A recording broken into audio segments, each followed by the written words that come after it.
Bienvenue dans Si Comprendo Débutant, ton podcast bilingue pour apprendre ou réapprendre les bases de l'espagnol. Je m'appelle Paloma, je suis professeure certifiée et j'aide des passionnés comme toi à mieux comprendre l'espagnol pour mieux le parler. Tu veux savoir comment y arriver et ce même si tu es débutant? Alors télécharge l'entraînement audio que j'ai créé pour toi sur sicomprendo.net. Et maintenant, profite de ce moment rien que pour toi. Hola Caracola, ¿qué tal estás? Si tu as aimé les quiz de l'épisode 50, aujourd'hui je te présente la deuxième partie. Je sais que vous aimez beaucoup ces épisodes qui vous permettent de passer à l'action de façon dynamique et encourageante. Aujourd'hui, tu auras affaire à 4 nouveaux défis basés sur les épisodes 46, 47, 48 et 49. Comme d'habitude, c'est un épisode que tu peux écouter à froid afin de tester ton niveau d'espagnol, mais l'idéal, ça serait d'avoir écouté les épisodes précédents afin de bien asseoir tes connaissances grâce à la répétition. On commence avec le défi juste après une information importante qui te concerne si tu as envie de commencer à apprendre l'espagnol pour de vrai à partir de septembre. Cette année, j'ai très envie de lancer un groupe de débutants absolus à la rentrée. Tu ne seras plus perdu dans une classe de 20 élèves en suivant un manuel et en passant plus de temps à corriger les devoirs qu'à parler espagnol.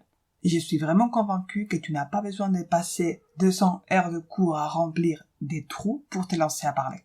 Je tiens vraiment à ce que mes élèves commencent à parler espagnol dès la première minute. Et il ne s'agit pas de forcer non plus. En fait, quand tu comprends ce qu'on te dit, qu'on t'aide à construire tes phrases avec des techniques simples à mettre en place et que tu te sens en confiance, ça c'est très important, la parole se libère automatiquement et tu n'as plus peur de communiquer en espagnol.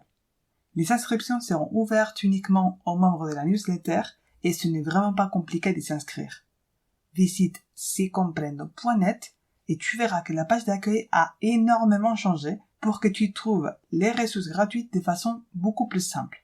Une fois que tu auras téléchargé une des ressources gratuites ou que tu auras laissé ton adresse mail, tu feras automatiquement partie de la famille Sicomprendo, ce qui veut dire que tu vas recevoir la lettre d'information hebdomadaire avec des exercices gratuits, des conseils et toute l'information sur mes programmes de formation. Tu sais maintenant ce qu'il te reste à faire. Bueno, Caracola. Respira porque comenzamos el desafío en 3, 2, 1.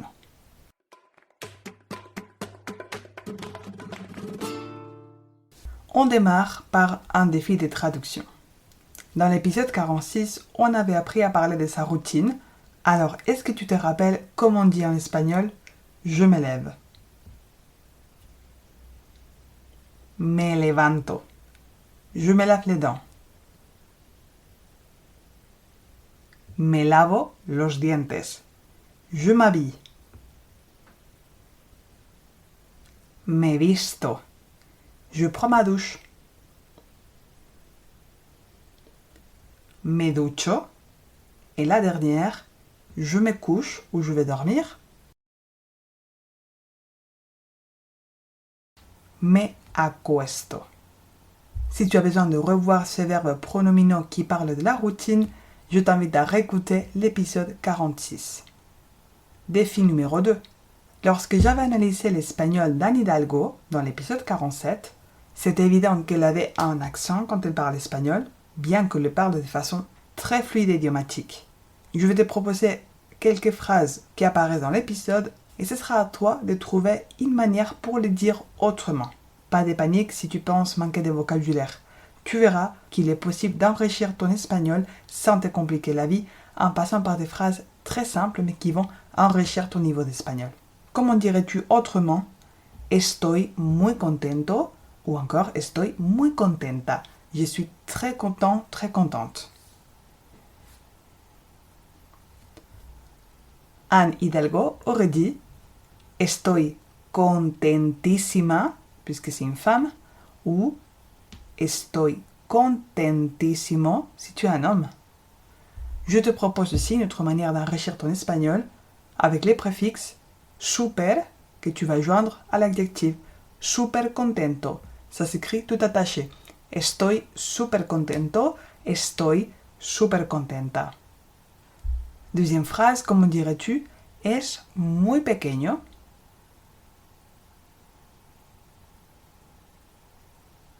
tu peux dire es pequeñito avec les suffixes ito, ita si c'est féminin, pequeñito, pequeñita, mais tu peux aussi dire es pequeñísimo, les superlatifs, es pequeñísimo, pequeñísima. Et si tu as bien écouté l'exemple précédent, tu peux aussi dire super pequeño, tout attaché, es super pequeño.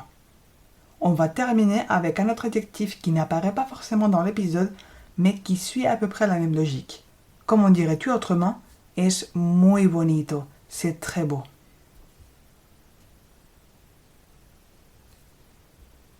Alors, tu sais maintenant dire es super bonito, mais je te propose deux autres adjectifs. Un, beaucoup plus idiomatique, es precioso, c'est super beau. Et un autre que tu connais probablement, puisqu'il est très proche du français, es magnífico. Es magnífico. C'est magnifique. Défi numéro 3, devinette. Dans l'épisode 48, je t'avais raconté une anecdote personnelle pour t'aider à apprendre le vocabulaire du monde médical en contexte. Je vais maintenant définir 3 mots qui apparaissent dans cet épisode et tu devras trouver les mots de vocabulaire qui est défini. Primera adivinanza, no es el médico, es su asistente. Es la persona que asiste a los pacientes. ¿Quién es? Bien, es el enfermero o la enfermera, la enfermière. Adivinanza número 2. Es un vehículo más grande que un coche, pero más pequeño que un camión. Asiste a las personas que tienen un problema de salud. Cuando se desplaza por la ciudad, porque hay una emergencia, los coches se mueven para que pase. ¿Qué vehículo es? Exactamente, una ambulancia. Tu vois, les mots n'étaient pas compliqués, peut-être la définition était un peu plus dure, mais j'espère que tu as quand même réussi. Adivinanza número 3. Es un verbo. Es lo que pasa cuando se termina tu tiempo en el hospital. El médico viene y te dice que puedes volver a casa. ¿Qué acción hace o realiza el médico?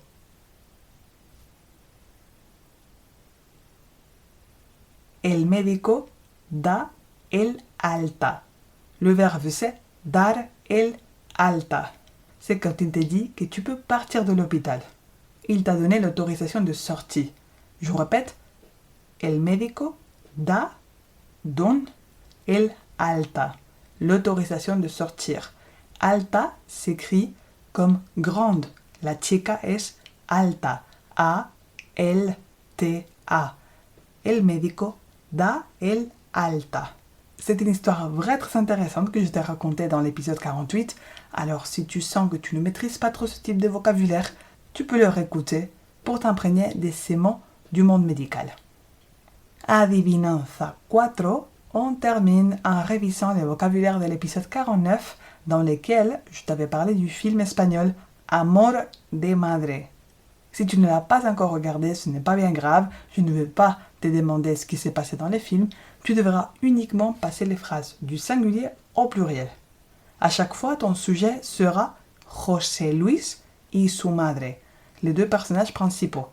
C'est-à-dire, tu vas devoir conjuguer la troisième personne du pluriel, ellos, ellas, il, elle au pluriel. Commençons avec la première phrase. José Luis viaja a Madagascar. Tu dois transformer le verbe viaja pour le conjuguer au pluriel. Troisième personne du pluriel. Qu'est-ce que ça donnerait? José Luis y su madre viajan, on entend le N, viajan a Madagascar. Ils voyagent au Madagascar. Frase número 2. José Luis es el personaje principal de la película. Ici, attention, il y a plusieurs choses à modifier.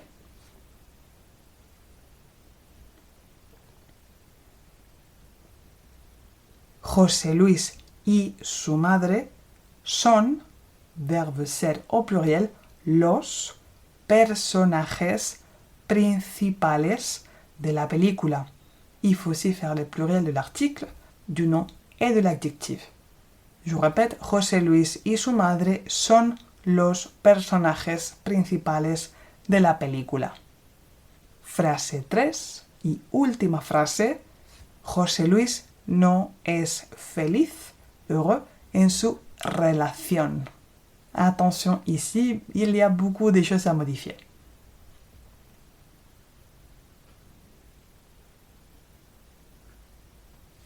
José Luis y su madre no son felices, avec un C, felices en sus relaciones.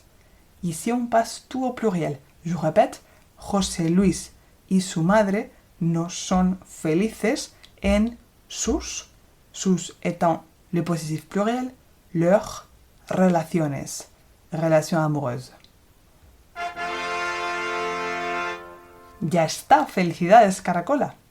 J'espère que tu as bien réussi ce défi, même si tu as beaucoup hésité, ce n'est pas grave. Et sache que tu as encore 15 jours jusqu'à la publication du nouvel épisode pour réécouter les épisodes dont je te parlais pour pratiquer et bien asseoir tes connaissances. Cela dit, tu sais très bien qu'écouter des podcasts, jouer avec des applications ou regarder des séries ne remplace jamais un vrai cours d'espagnol où tu seras amené à pratiquer la compétence la plus utile, parler et comprendre en temps réel.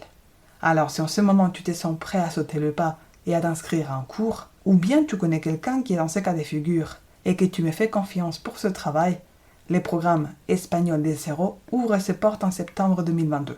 Un paiement fractionné sera proposé aux premiers inscrits, alors tu sais, rendez-vous sur la newsletter de Si Comprendo sur sicomprendo.net pour t'inscrire fin août.